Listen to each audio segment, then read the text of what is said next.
Alright, welcome back to Phoenix Wright, Ace Attorney.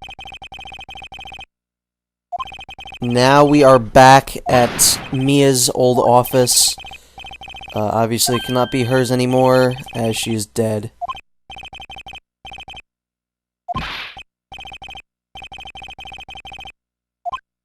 So we were running into one of my favorite characters again. We saw this character very briefly in the last video. Even though he introduced himself, for some reason we don't know his name. It says, question... I guess this is why. But this is pretty great. If you press Suedeshoes, you get a little funny little thing. Don't step on my blue suede shoes. Yep. That's a song, pal. And as I said in the last video, this guy's name is amazing because it's Detective Dick Gumshoe, which is essentially Detective.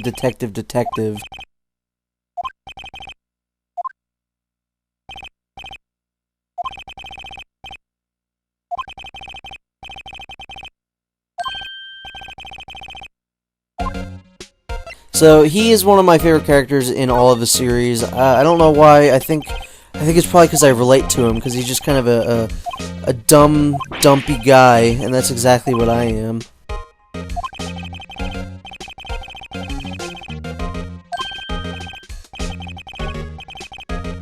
And he is essentially the detective that is just horrible at his job. Like, he is the person that's going to give us inside information, not because he's like, just privy to giving out information to anyone. It's really just because he's dumb and he doesn't realize what he's doing. So, now there's someone named Edgeworth, apparently. Miles Edgeworth.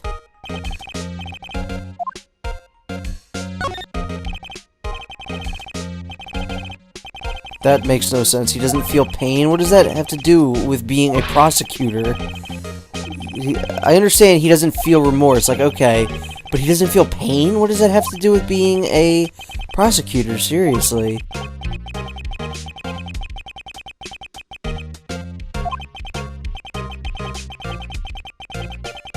Yes, this Edgeworth guy does not sound like someone we really want to deal with.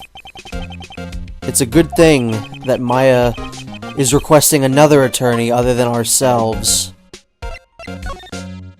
So if you remember in the last video, Maya gave us a memo, which was essentially just, hey, give me back my cell phone.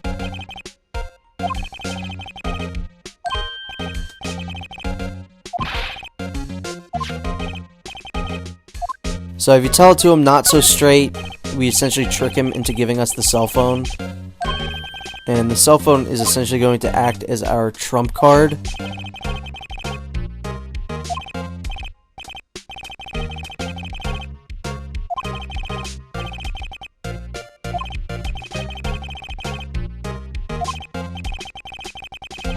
This is actually a little weird, because there's another case involving the Steel Samurai later on. Did I say Steel Samurai? Steel Samurai. And Phoenix doesn't really know anything about it, but here he's like, oh yeah, the hero on TV. It's a little weird. It's a bit of an inconsistency. It's a plot hole there, game. So, now if we check this, we can hear the phone conversation, and by hear it, I mean read it.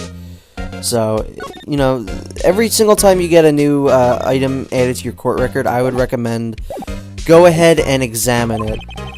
If you can examine it, otherwise just read the description, because, 9 times out of 10, it's going to be useful in court. So, log that in your memory, remember what it says, remember what it is, and you could probably use it in court.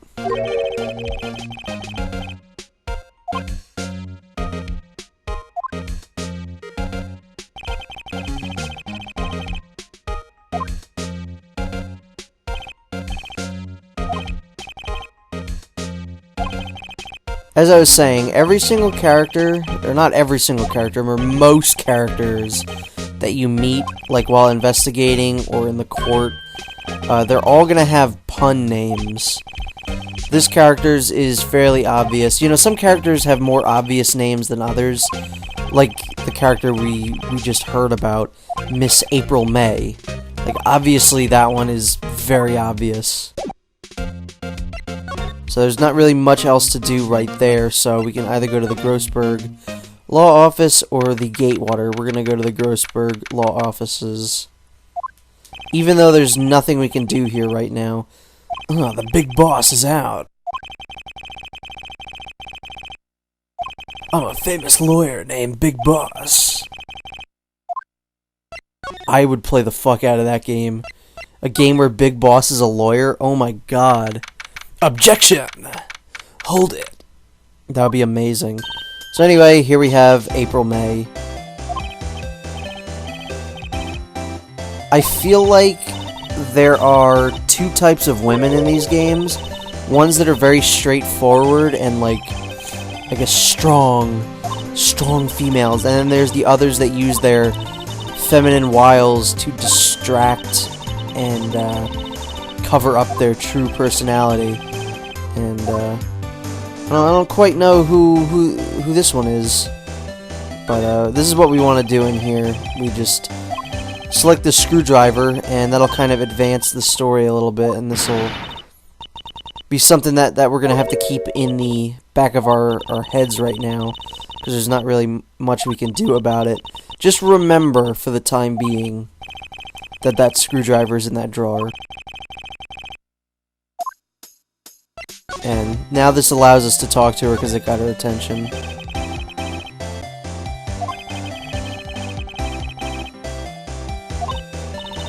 Another tip I have for the investigation points is, the first time you're playing this at least, I would recommend examining every single item in the room that is examinable.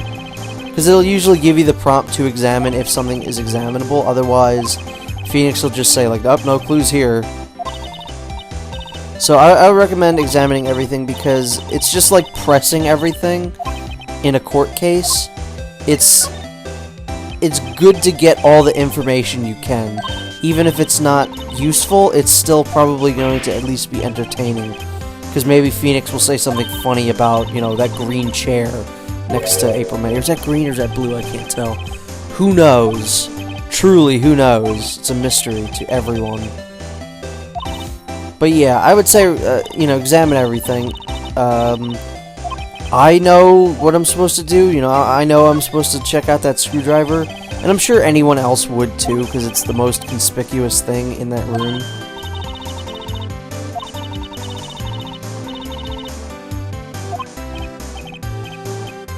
Yeah, also, this is a thing that does not happen. Defense attorneys do not, in fact, go out in the field and investigate. Or at least if they do, it's not very likely that they do. At least not to this extent, like, because Phoenix goes around and he, like, you know, examines the crime scene, he gathers clues. Whereas, it's usually just the detectives on a case that do that. And the detectives work with the defense and the prosecution and stuff like that. Or they just don't, or they just work with the prosecution and not the defense. So, that's usually not how it works. Like, Phoenix can go ahead and talk to this guy. You know, if this was a real defense attorney, sure, why not talk to this guy? Why not talk to the witness? But most likely he's not going to go to the crime scene and, you know, find clues and stuff. Because, again, that's the detective's job. His job is to defend the defendant, you know?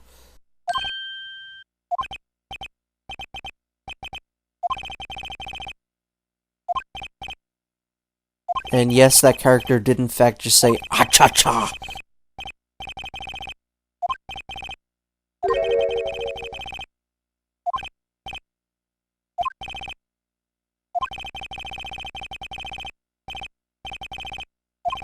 We didn't even ask him yet, yeah. Poor Maya, she's gonna be heartbroken, because now she doesn't have a defense attorney.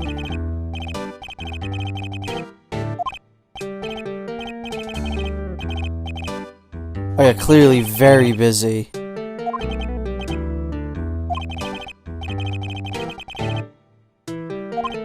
Well, apparently not.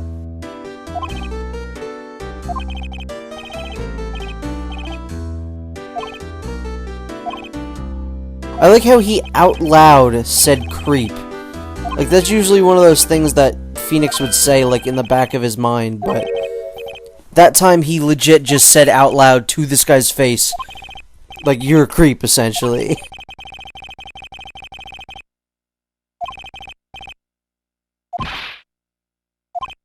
It's strange. I wonder why he won't take the case. Could you leave? Oh, man.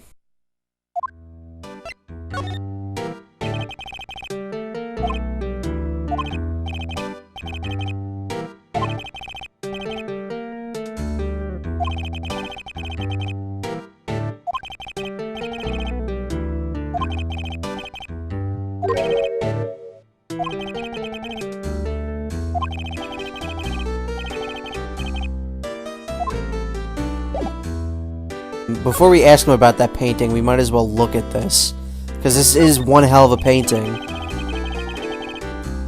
Phoenix says something pretty funny here. Yeah, the oil paint is so thick it's giving me a stuffed nose. I think that's pretty great. Not only is that a really ugly painting, but it's also affecting Phoenix's health. But yeah, you see Mia and Grossberg's relationship kind of more in the third game, because you get a flashback sequence to her first court case, which is again how I said in the first video or whatever, how every game has a different way of doing the first court case. Usually it's either you play as a new character in the beginning or something else. But yeah, you actually see, you know, Grossberg and Mia interact. And now we have to break it to Maya, unfortunately.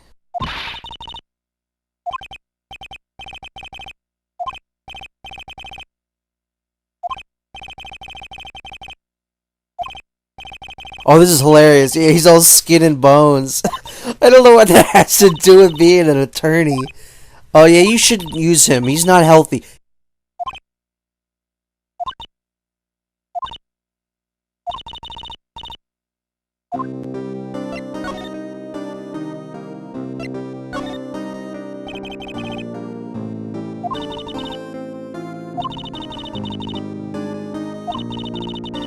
I'm not exactly sure how this worked. Because Mia is, I think, 17, or Maya is 17 in this game. And she was living on her own. I don't know how that worked. This is going to be very, very important. This is essentially going to be the most important thing in this entire game. This is going to have no payoff for quite a while, but this is very important. And in fact, it really truly doesn't get resolved until the third game.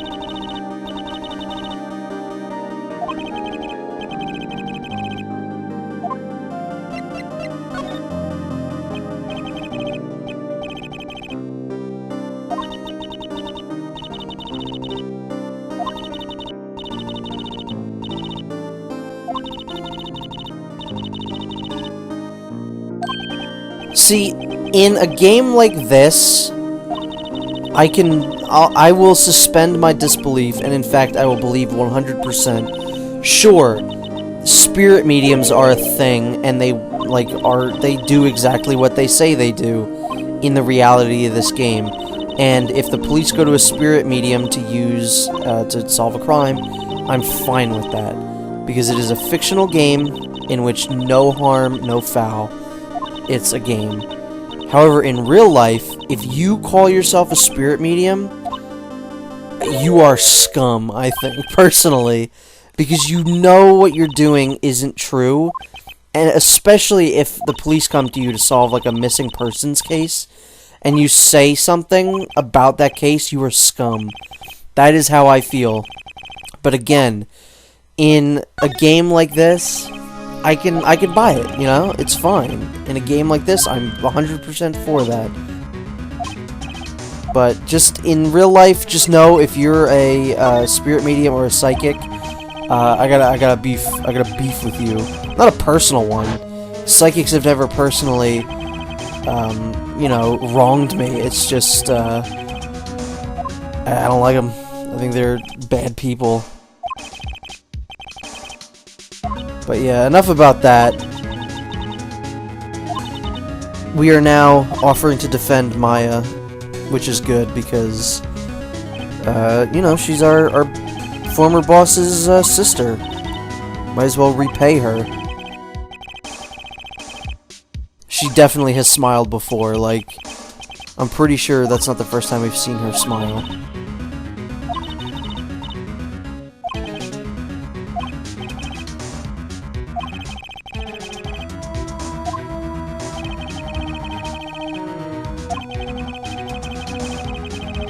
This is very, like, point-and-click adventure game kind of thingy, where if you maybe don't do a thing, you won't get another thing to activate. Like, you kind of have to do this in a particular order. Like, we couldn't have went to Grossberg's before we came to the hotel, and then we couldn't have, you know, talked to Maya, and Phoenix wouldn't have said that, you know, something's been bothering me, if we hadn't come here, and if we hadn't gone to Grossberg's. So it's really it all has to kind of play out in the same kind of way, which can kind of get you a little lost the first time playing through it, especially when it gets a little more complicated with, like, multiple locations and such like that.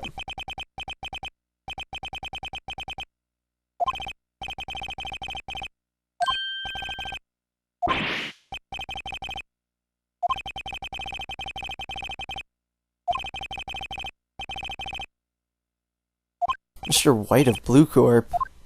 That sounds kind of familiar.